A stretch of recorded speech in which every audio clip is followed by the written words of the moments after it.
রাজবাড়ীর গোয়ালন্দে আলোচিত নুরুল হক ওরফে নুরাল পাগল, যিনি নিজেকে ইমাম মাহদি দাবি করেছিলেন, তার মৃত্যু পরবর্তী সমাধি ঘিরে ব্যাপক উত্তেজনা ছড়িয়ে পড়ে।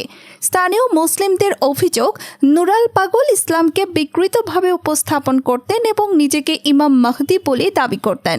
মৃত্যুর পর তার ভক্তরা গোয়ালন্দ পৌরসভার ৫ নম্বর ওয়ার্ডে বাড়ির ভেতর দরবার শরীফে উঁচু করে সমাধি নির্মাণ করে, কিন্তু এই কবরকে অনেকেই বিতর্কিত বলে মেনে নিতে পারেনি। অবশেষে ৫ই সেপ্টেম্বর জুমার নামাজের পর উত্তেজিত তৌহিদি জনতা নুরাল পাগলের বাড়িতে হামলা চালায়।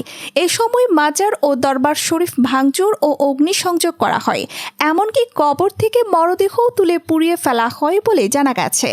পরিস্থিতি নিয়ন্ত্রণে আনতে দ্রুত ঘটনাস্থলে পৌঁছে রাজবাড়ীর পুলিশ সুপার কামরুল ইসলাম এবং সেনাবাহিনীর একটি টিম। তাদের তৎপরতায় পরিস্থিতি শান্ত হলেও ততক্ষণে ধ্বংসস্তূপে পরিণত হয় নুরাল পাগলের দরবার শরীফ।